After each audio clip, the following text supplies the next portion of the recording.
శిష్యులను సేవకు పంపిస్తున్నప్పుడు వాళ్ళు వెళ్ళి వచ్చిన తర్వాత పలికిన మాటలు. ప్రభువా, దయ్యాలు వెళ్ళిపోతున్నాయి, ఆశ్చర్యంగా ఉంది అని అంటే ప్రభు అన్నాడు, దయ్యాలు వెళ్ళటం ఏంటి? మీ పేర్లు జీవగ్రంథములో ఉన్నాయి, అందును బట్టి సంతోషించండి అన్నాడు. దయ్యములు వెళ్ళడం గొప్ప కాదు, దయ్యాలు వెళ్ళడం గొప్ప కాదు, జబ్బులు బాగవడం గొప్ప కాదు, ఇల్లు ఒళ్ళు బాగవడం గొప్ప కాదు బాబు. ఎన్ని ఉన్నా మీ పేర్లు పరలోకంలో ఉన్నాయా లేదా చూసుకోండి, అది ముఖ్యం. కాబట్టి దయ్యాలు వెళుతున్నాయని ఆనందించే మీతో నేను చెప్పేది ఏంటంటే, పరలోకమందు మీ పేర్లు వ్రాయబడి ఉన్నాయి, అందును బట్టి మీరు సంతోషించండి అన్నాడు. అయితే మన పాయింట్ ఏంటంటే, ఇక్కడ శత్రువు బలమంతటి మీద. ఎవరి శత్రువు? మానవుడికి దేవునికి విరోధి అయిన అపవాదే ఈ శత్రువు. ఈ శత్రువు సువార్త పని జరగనివ్వడు. ఈ శత్రువు పనిచేసే వాళ్ళని ఆటంకపరుస్తాడు. ఈ శత్రువు పాముల చేత కరిపిస్తాడు, తేళ్ల చేత కుట్టిస్తాడు. అంటే లిటరల్గా పాములు తేళ్లు అవ్వచ్చు, కాకపోవచ్చు. పాముల వంటి విషపూరితమైన మనుషులు సేవలో ఎదుర్కోవలసి ఉంటుంది. తేళ్ల వంటి విషపూరితమైన మనుషుల్ని మీరు సేవలో ఎదుర్కోవలసి ఉంటుంది. సైలెంట్గా కుట్టి ఊరుకునేవాళ్ళు, సైలెంట్గా కరిసి ఊరుకునేవాళ్ళు. పాము గడ్డిలో ఎట్లా పోతుందో ఎవడికి తెలియదు. గడ్డిలో కూర్చున్న వాడిని పాము ఎటొచ్చి కరుస్తుందో ఎవడికి తెలియదు. ఇటువంటి పాముల వంటి తత్వం, తేళ్ల వంటి తత్వము కలిగిన సాతాను శక్తుల మీద నేను మీకు అధికారం ఇచ్చాను అన్నాడు. చాలా సంఘాలు గలిబిలవడానికి కూడా కారణం ఏంటంటే, ఈ పాముల వంటి తేళ్ల వంటి తత్వము కలిగిన వాళ్ళు, సైలెంట్గా కుట్టూరుకునే వాళ్ళు చాలామంది సంఘాల్లో ఉంటారు. అందుకేనేమో బహుశా దేవుడు ఆ మాట వాడాడు. శిష్యులారా, మిమ్మల్ని నేను పంపిస్తున్నాను. పాములు తేళ్లు ఉంటాయి, తోడేళ్ళు కూడా ఉంటాయి. శత్రువులవి, దేవుని రాజ్యాన్ని విస్తరింప చెయ్యనీరు వాళ్ళు.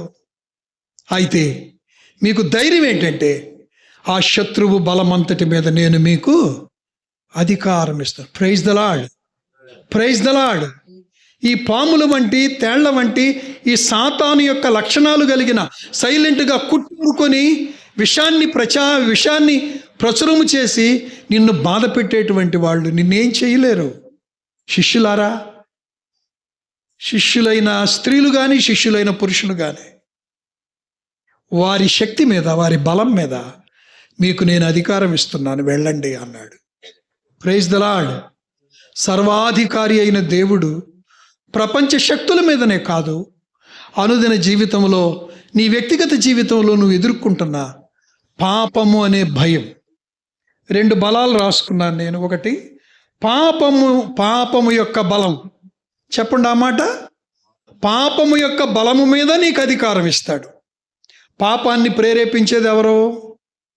సైతాను. కాబట్టి సైతాను మన శత్రువు. ఈ శత్రువు ఏం చేస్తాడు? నిన్ను ప్రతిరోజు పాపానికి పురికొల్పుతూ ఉంటాడు. ఇదేం తప్పు కాదు, అదేం తప్పు కాదని నీ చేత పాపం చేపిస్తూ ఉంటాడు. పాపం వల్ల వచ్చు జీతం మరణం అని తెలిసినా నీ చేత పాపం చేపిస్తాడు, ఒత్తిడి చేస్తాడు. అదే పాపం. పాప బలము అనండి మొదటి మాట, అనండి ఆ మాట అనండి. పాపము యొక్క బలం. రెండోది ఏంటంటే భయము యొక్క బలం అనండి ఆ మాట కూడా. భయము యొక్క బలం. ఒకటి పాపము యొక్క బలము. పాపము ఇదేం తప్పు కాదు, అదేం తప్పు కాదు ప్రేరేపించి నువ్వు ఒత్తిడి చేసి, చేయకూడదు అనుకుంటావు దాన్నే చేసేటట్టు, చూడకూడదు అనుకుంటావు దాన్నే చూసేటట్టు, వినకూడదు అనుకుంటావు దాన్ని వినేటట్టు పాపము తన బలమంతటిని నీ మీద ప్రయోగిస్తున్నాడు. రెండోది భయము యొక్క బలము కూడా నీ మీద పనిచేస్తుంది. ఉదాహరణకి నేనున్నాను. గత 3 నెలల క్రితం, 3.5 నెల అయిపోయింది, రేపటికి 20 రోజులు, 3 రోజులు, 3 నెలల 20 రోజులు. ఈ భయము నన్ను బహుగా బాధ పెట్టింది. సేవకుడినయ్యుండి అనేక మందికి భయపడవద్దు అని చెబుతున్న నేను ఆ స్థితిలో, ఈ ఆపరేషన్ జరిగి విపరీతమైన పెయిన్ కండిషన్స్లో విపరీతమైన భయం నాలో చోటు చేసుకుంది. ఇప్పటికీ కూడా, నిన్న మొన్నటికి కూడా ఈ మెడిసిన్స్ కొంత ఎక్స్చేంజ్ చేసుకోవడం, వీటన్నిటి మధ్య భయం వెళ్తా ఉంది. ఏంటి ప్రభువా నాకు ఈ భయం రావడం ఏంటి అని అనుకుంటా ఉంటే నా మనసులోకి వచ్చిన మాట ఏంటంటే, శత్రువు బలమంతటి మీద నేను మీకు అధికారం ఇచ్చి ఉన్నానని ప్రభువు మాట్లాడాడు. అనేక మందికి భయపడవద్దని చెప్పే నేను భయపడడం ఏమన్నా న్యాయమేనా? చిన్నదానికి పెద్దదానికి భయం వచ్చేస్తా ఉంది. ఎందుకు వస్తుందో అర్థం కాలేదని నేను బాధపడుతున్నాను. ఇంట్లో వాళ్ళకి చెప్తున్నాను, స్నేహితులకు చెప్తున్నాను. అయితే దేవుడిచ్చిన మాటను నమ్మవలసినంతగా మనం నమ్మకుండా మనలో అవిశ్వాసాన్ని పుట్టించి సైతాను మనల్ని మోసం చేస్తున్నాడు. అబద్ధమాడనేరని దేవుడు చెప్పిన మాట ఏంటది? శత్రువు యొక్క బలమంతటి మీద మీకు అధికారం ఇచ్చాను. ఏంటి శత్రువు ఏం చేస్తాడు? పాపము యొక్క బలము నీ మీద రుద్దుతాడు. పాపము యొక్క బలమంతటి చేత రుద్దుతాడు. 2, భయము యొక్క బలము అనండి మరలా ఆ మాట. ఈ భయము తన బలమంతటితో ఇంకా లాభం లేదు, ఈ మెడిసిన్ ఏం పనిచేయదు, లేకపోతే ఈ డాక్టర్ పనికిరాడు, లేకపోతే వీళ్ళు పనికిరాదు, నువ్వు మందులు మార్చేవి ఏమైద్దో, లేకపోతే నువ్వు వాళ్ళతో ఈ మాట అన్నావు ఇంక అయిపోయింది, నువ్వు పాపం చేసావు, లేకపోతే ఏదో బలహీనతలో ఉన్నావు, ఇంక అయిపోయింది, అసలు నువ్వు విశ్వాసివి కాదు, నువ్వు ఇన్నిసార్లు పడిపోయినా కానీ ఇన్నిసార్లు పడిపోతావా, అసలు నువ్వు విశ్వాసివే కాదు, మానుకో ప్రార్థన, ఆపేసే ఈ భక్తి అని శత్రువు తన భయము యొక్క బలాన్ని నీ మీద ఉపయోగిస్తాడు.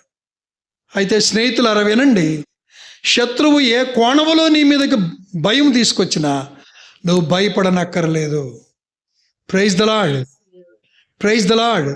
ఎందుకు భయపడనక్కర్లేదంటే శత్రువు యొక్క బలమంతటి మీద యేసుక్రీస్తు మనకి అధికారం ఇచ్చాడు. నీ పని ఏంటి? క్లెయిమ్ చేయాలి.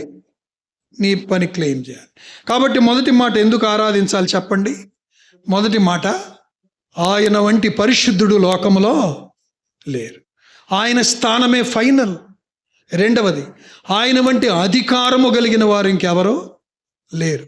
ఒకటి ప్రపంచ పరిస్థితుల మీద, రాజుల మీద అధికారం అయితే, రెండవదిగా శత్రువు యొక్క బలమంతటి మీద అధికారం.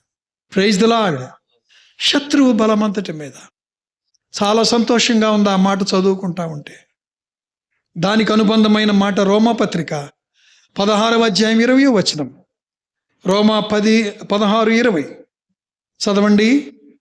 రోమా 16:20. రోమా 16:20.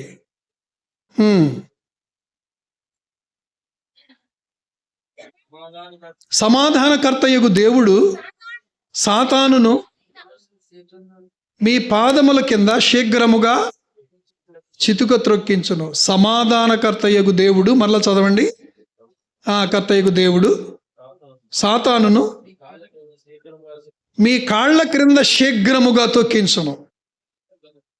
యేసుక్రీస్తు సిలువను చేసిన బలియాగము ద్వారా సాతానుడు ఓడిపోయాడు. ఆ విషయంలో మన మనోనేత్రాలు తెరవబడలేదు. అందుకే మనం భయపడుతున్నాం ప్రతిదానికి. జయించిన ప్రభువు నీలో ఉన్నాడు. యోహాను సువార్త 14వ అధ్యాయం ప్రకారం యేసుక్రీస్తు తండ్రిని వేడుకొనగా పరిశుద్ధాత్మ దేవుడు నీలోకి వచ్చాడు. ఆయన నీలో ఉన్నాడు, నీతో ఉన్నాడు. ఆ సంగతి నువ్వు మర్చిపోయి భయపడుతూనే ఉన్నావు, భంగపోతూనే ఉన్నావు. ఆయన ఏం చెప్పాడు వాగ్దానం? మీలో ఉండును, మీతో ఉండును. ఎవరైనా ఆదరణకర్త. ఈరోజు నేను చెప్పగలను, నాకున్న ప్రతి చిన్న చితగా భయాలన్నిటినీ జయించి ఈరోజు ధైర్యంగా మీ ముందు నిలబడ్డాను అని అంటే నాలో ఉన్న, మనలో ఉన్న పరిశుద్ధాత్మ దేవుడి ఇచ్చే ఆదరణ, ఆశీర్వాదం. ఎందుకు దిగులు పడతావు? దిగులు పడకము, నిన్ను బలపడుతుందని నేను చెప్పాను కదా. ఇర్మియా 1:5లో నా కొరకు నిన్ను వేరుగా పెట్టుకున్నాను అని నేను చెప్పాను కదా. సేవకు పిలిచినప్పుడు నా కొరకు నిన్ను ప్రతిష్ఠించానని నేను చెప్పాను కదా. ఆశీర్వాదం. ఎందుకు దిగులు పడుతున్నావు? భయపడకుము, నీతో యుద్ధము చేయి వారితో నేనే చేస్తాను అని నేను చెప్పాను కదా. నిన్న మొన్నట్లో ప్రభు ఇచ్చిన మాట, శత్రువు బలమంతటి మీద నీకు అధికారం ఇచ్చి ఉంది. కనుక ప్రియ స్నేహితులారా, నాకే కాదు, ఈరోజు ఇది నీకు కూడా, చిన్న చిన్న వాటికి భయపడుతూ పాపం యొక్క బలం, భయము యొక్క బలం నిన్ను కృంగదీస్తుందా?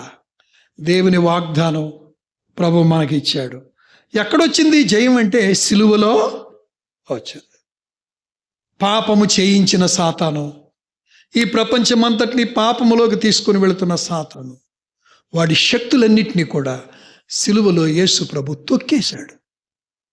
అది నమ్మాలి, ఆ మాట ధ్యానించాలి, దీని అర్థం ఏంటని ఆలోచించాలి. ఎక్కడ సాతాను తొక్కాడు మన కాళ్ళ కింద? ఎక్కడ తొక్కాడు? ఎక్కడ తొక్కబడ్డాడు? ఆలోచించాలి. సిలువలో తొక్కాడు, అది నీ గ్రహింపులోకి రావాలి. సాతానా, నా వెనక్కు పో అని యేసు ప్రభు పలికినట్టుగా శత్రువు నిన్ను భయపెడుతున్న ప్రతి పరిస్థితిలో ఆజ్ఞాపించాలి. సాతానా, నా వెనక్కు పో. ఓడిపోయిన వాడా, నువ్వు నన్ను ఏమీ చెయ్యలేవని నువ్వు చెప్పాలి. ఈరోజు తన సేవకులు కానీ తన బిడ్డలు కానీ ఈరోజు ధైర్యంగా ఉన్నారంటే అది ఆయన వాక్యం. అందుచేత తర్వాత 116లో ఈ మాట వ్రాయబడి ఉంది, అది అందరికీ తెలుసు. 116లో ఈ మాట కూడా నన్ను బహుగా ఆదరించినటువంటి మాట. 3వ వచనం చదువుదాం అందరం. 116:3. మరణ బంధములు నన్ను చుట్టుకొని ఉండెను, పాతాళపు వేదనలు నన్ను పట్టుకుని ఉండెను, శ్రమయు దుఃఖమును నాకు కలిగెను. అప్పుడు యెహోవా, దయచేసి నా ప్రాణమును విడిపింపుమని యెహోవా నామమును బట్టి నేను 8వ వచనం చదవండి. మరణము నుండి నా ప్రాణమును, కన్నీళ్లు విడవకుండా నా కన్నులను, జారిపడకుండా నా పాదములను నీవు తప్పించి ఉన్నావు. 12వ వచనం, యెహోవా నాకు చేసిన ఉపకారములన్నిటికీ నేను ఆయనకి ఏమి చెల్లించుదును? రక్షణ పాత్రను చేతబుచ్చుకొని యెహోవా నామమున ప్రార్థన చేసేదను. Praise the Lord. సర్వాధికారి అయిన దేవుడు, ప్రపంచము మీద అధికారమే కాదు, నీ పరిస్థితులన్నిటి మీద నీకు అధికారం ఇచ్చినటువంటి గొప్ప దేవుడు. ప్రియులారా, మరణ బంధాలు నన్ను పట్టినప్పుడు, పాతాళపు వేదన నన్ను చుట్టినప్పుడు, పాతాళములోకి వెళ్ళినంత వేదన మిమ్మల్ని ఎన్నోసార్లు మీ జీవితాల్లో లాభం లేదని నిరాశలోకి వెళ్ళినప్పుడు, ఆ నిరాశలో నిరీక్షణ పుట్టించి వాక్యాన్ని పంపి, వాగ్దానాలు పంపి, నిన్ను పైకి లేపి నిన్ను బెదురు పెడుతున్న సాతానును జయించేటట్టు దేవుడు చేశాడు. అందును బట్టి నీవు దేవునికి వందనాలు చెల్లించాలి. చివరిగా జకర్యా 4:6-7 వచనాలు అందరూ చదవండి కలిసి. జకర్యా 4:6-7 వచనాలు.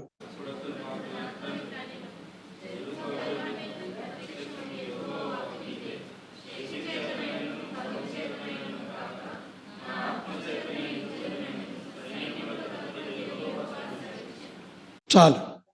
ఇవన్నీ ఎలా జరుగుతాయి? మన జీవితాల్లో ఈ భయాలను వెళ్ళగొట్టేది ఏంటి? ప్రతి చిన్నదానికి భయపడే పరిస్థితుల నుండి ఎవరు తీసేస్తారు? సంఘాన్ని గురించిన చింత నుండి ఎవరు విడిపిస్తారు? లేకపోతే వ్యక్తుల యొక్క వ్యక్తిత్వాన్ని గురించి ఆలోచిస్తున్నప్పుడు వస్తున్న భయాల నుండి ఎవరు విడిపిస్తారు? నీ సంసారాన్ని, నీ సంఘాన్ని ఎవరు బాగు చేస్తారు? అంటే మనుషుల వలన అయ్యే పని కాదది. అది చెప్తున్నాడు. శక్తి చేతనంటే నీ సొంత శక్తి, నీ సొంత తెలివి.